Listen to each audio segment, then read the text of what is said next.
السلام علیکم ورحمۃ اللہ وبرکاتہ۔ الحمدللہ رب العالمین والصلاة والسلام علی رسولہ الکریم وعلی آلہ وصحبہ اجمعین ومن تبعہم بإحسان الی یوم الدین، اما بعد۔ عقیدہ تحویہ کے کل کے درس میں ہم یہیں پہ رکے تھے کہ ابن ابی العز الحنفی رحمہ اللہ نے ایک فقہی مسئلہ چھیڑا تھا۔ فقہی مسئلہ یہ تھا کہ اگر کوئی آدمی شہادتین کا اقرار نہ کرے اور شریعت اسلامیہ کے شعائر میں سے کسی شعیرہ پر وہ عمل کرے، جیسے نماز پڑھے، تو کیا وہ مجرد نماز پڑھنے سے مسلمان ہو جائے گا کہ مسلمان نہیں ہوگا؟ یہی مسئلہ تھا کل کا نا؟ جی،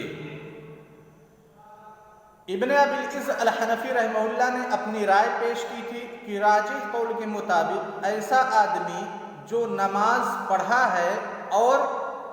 شہادتین کا اقرار نہیں کیا تو پھر راجح قول کے مطابق وہ آدمی مسلمان ہو جائے گا۔ یہی ابن ابی العز الحنفی رحمہ اللہ نے راجح قرار دیا تھا۔ در حقیقت ابن ابی العز الحنفی رحمہ اللہ کا یہ قول فالصحیح انہ یصیر مسلما بکل ما ہوا من خصائص الاسلام، ابن ابی العز الحنفی رحمہ اللہ کے اس قول کو ابن ابی العز الحنفی رحمہ اللہ کے کلام کا دو محمل ہو سکتا ہے، یعنی کلام محتمل ہے،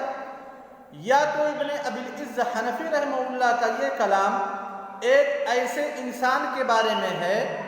جو کسی مسلم گھرانے میں پیدا ہوا ہے۔ ابن ابی العز الحنفی رحمہ اللہ کے اس کلام کو ہم دو محمل دے سکتے ہیں۔ سب سے پہلا یہ کہ ابن ابی العز الحنفی رحمہ اللہ کا یہ کلام ایک ایسے آدمی کے بارے میں ہے جو کسی مسلم گھرانے میں پیدا ہوا، یعنی مسلم گھرانے میں پیدا ہوا،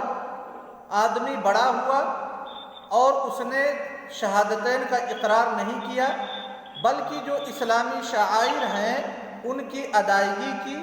تو کیا ایسا آدمی مسلمان ہو جائے گا کہ نہیں؟ اس کے بارے میں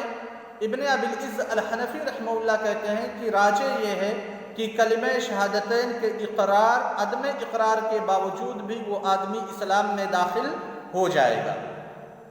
یہ پہلا محمل ہے ابن ابی العز الحنفی رحمہ اللہ کے کلام کا۔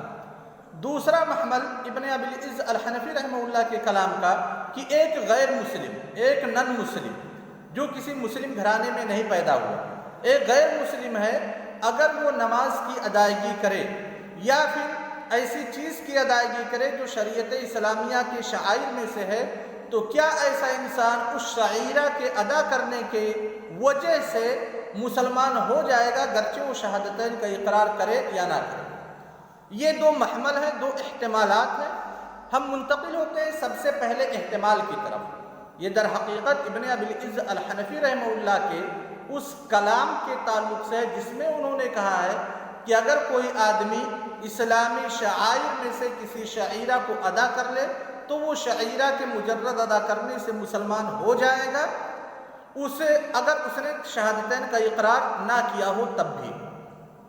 جو پہلا احتمال تھا مسلم گھرانے میں پیدا ہوا ہو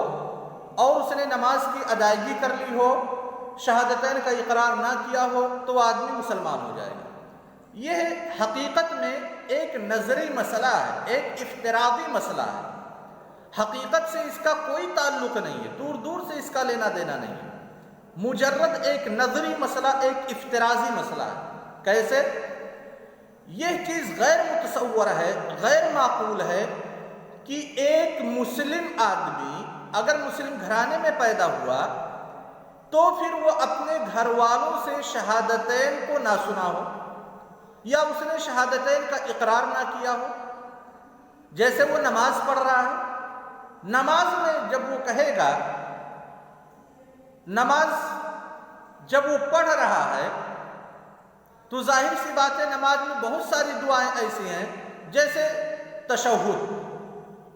کو نماز کے ارکان میں سے ایک رکن مانا جاتا ہے، اور اس میں وہ کہتا ہے اشہد ان لا الہ الا اللہ واشہد ان محمدن عبدہ ورسولہ، پھر اس کے بعد نبی کریم صلی اللہ علیہ وسلم پر درود سلام پڑھتا ہے، پھر سلام پھیرتا ہے،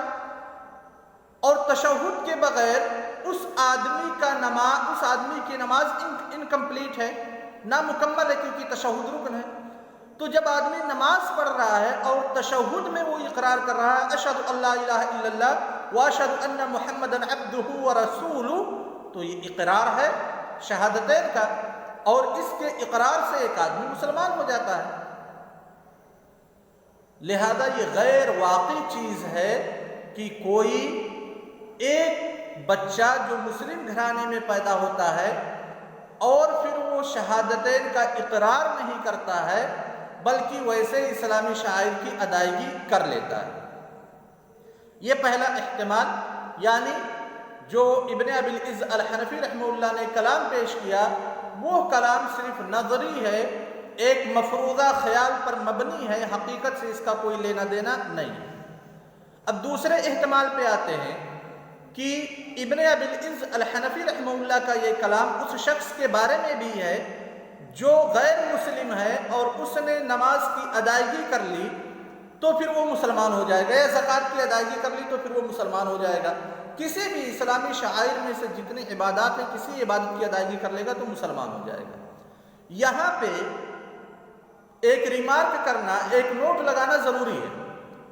کیونکہ اعمال کی قبولیت کے لیے جو بھی عبادات ہیں ان کی قبولیت کے لیے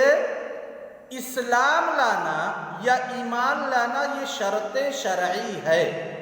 بے اتفاق العلماء۔ فالعبادات لا تقبل الا مع الایمان، ایمان اور اسلام یہ شرط ہے عبادات کی قبولیت کے لیے۔ لہذا اگر کوئی غیر مسلم نماز کی ادائیگی کرتا ہے، زکوٰۃ کی ادائیگی کرتا ہے، حج کرنے کے لیے چلا جاتا ہے، یا اسلامی جو شعائر ہے ان شعائر میں سے کسی شعیرہ پہ عمل کرتا ہے اور اس سے پہلے ایمان متقدم نہیں ہے، ایمان نہیں قبول کیا، اسلام نہیں قبول کیا ہے، تو پھر ایسے شخص کے ان اعمال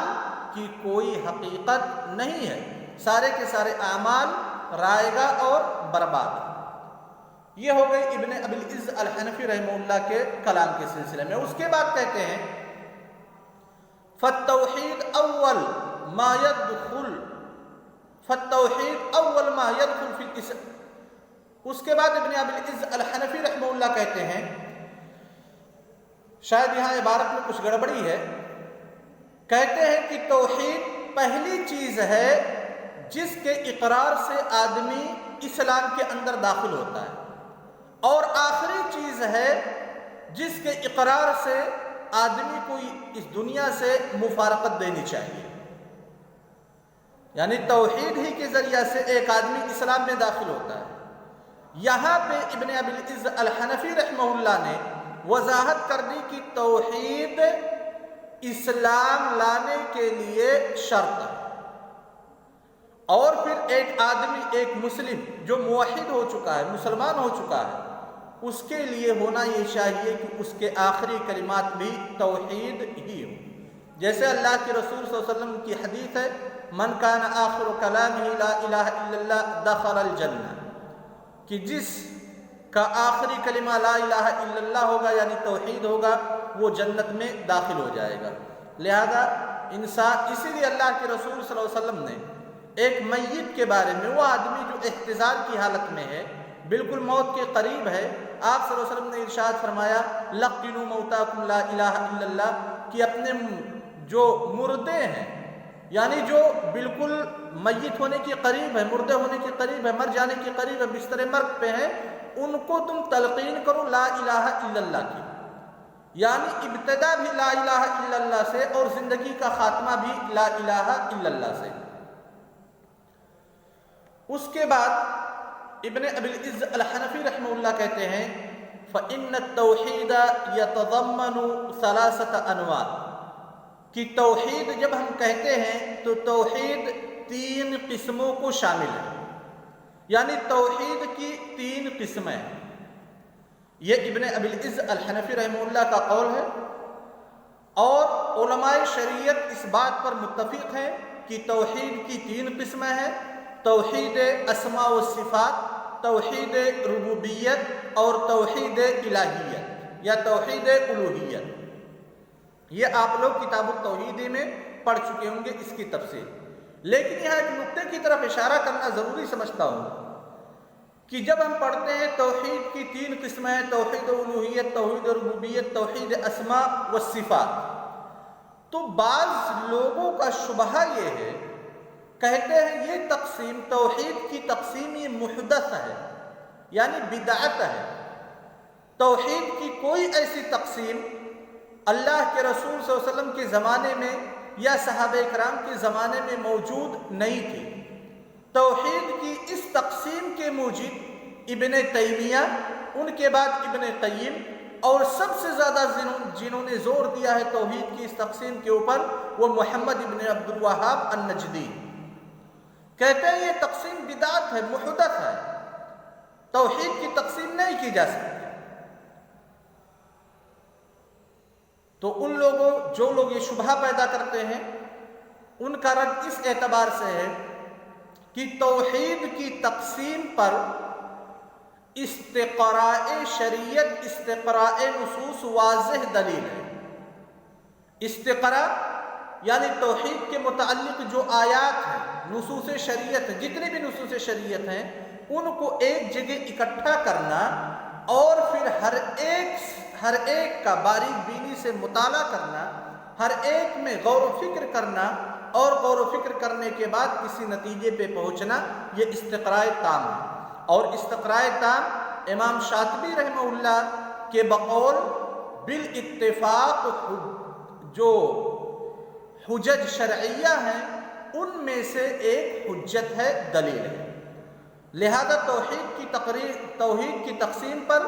استقراء شریعت دال ہے، یعنی توحید کی تقسیم کی دلیل کیا ہے؟ استقراء۔ استقراء کیسے؟ جب ہم نصوص شریعت کو کھگالتے ہیں تو پاتے ہیں کہ توحید کی پہلی قسم اسماء و صفات پر بعض نصوص دلالت کرتے ہیں، توحید ربوبیت پہ بعض نصوص دلالت کرتے ہیں، توحید الوہیت پہ بعض نصوص دلالت کرتے ہیں۔ اسی لیے ان نصوص کی روشنی میں ہم نے توحید کی تقسیم کی: توحید الاسماء و صفات، توحید الوہیہ، توحید الربوبیہ۔ جیسے سورہ فاتحہ اگر ہم پڑھتے ہیں الحمدللہ رب العالمین، الحمدللہ رب العالمین، رب العالمین یہ توحید ربوبیت ہے۔ الرحمن الرحیم توحید اسماء و صفات، مالک یوم الدین توحید اسماء و صفات، ایاک نعبد و ایاک نستعین یہ توحید الوہیت ہے۔ تو اسی آیت میں یعنی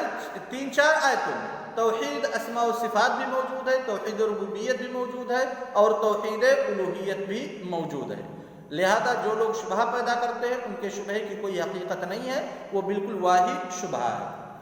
کہتے ہیں ابن ابی العز الحنفی رحمہ اللہ، امام طحاوی رحمہ اللہ کے قول کی تشریح کرتے ہوئے کہ امام طحاوی نے کہا ان اللہ واحد لا شریک لہ، اسی کی شرح کر رہے ہیں کہ واحد مطلب توحید۔ توحید کی پھر کہا 3 قسمیں ہیں: احدها الکلام فی الصفات یعنی توحید اسماء و صفات، والثانی توحید الربوبیہ،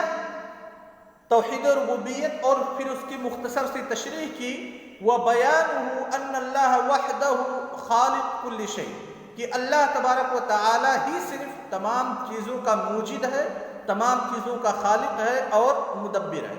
اور تیسری چیز ہے توحید الالہیہ، وَهُوَ اسْتِحْقَاقُهُ سُبْحَانَهُ وَتَعَالَى أَن يُعْبَدْ وَحْدَهُ لَا شَرِيكَ لَهُ، کہ اللہ تبارک و تعالی ہی عبادت کا مستحق ہے، اس کے علاوہ کوئی دوسرا شخص عبادت میں شریک اللہ تبارک و تعالی کا نہیں ہے۔ توحید کی یہ 3 قسمیں بیان کی۔ اس کے بعد ابن ابی العز الحنفی رحمہ اللہ نے ڈائریکٹ توحید اسماء و صفات پہ بحث کی ہے۔ کہا اما الاول فإن نفاة الصفات ادخل نفی الصفات فی مسمى التوحید۔ یہاں سے بحث کی ابتدا کرتے ہیں ابن ابی العز الحنفی رحمہ اللہ، اور یہ بحث انشاءاللہ کل کے درس کا جو عنوان ہوگا تعریف و توحید الاسماء والصفات، اس کے بعد جن لوگوں نے اسماء و صفات کا انکار کیا اس کا سبب کیا ہے، اور اسماء و صفات کے منکرین کی تردید کیسے کی گئی ہے، اور پھر اسماء و صفات کے منکرین سے کیا ثمرہ نکلا، کیا رزلٹ نکلا، اس پہ بھی بحث ہوگی انشاءاللہ۔ السلام علیکم ورحمۃ اللہ وبرکاتہ۔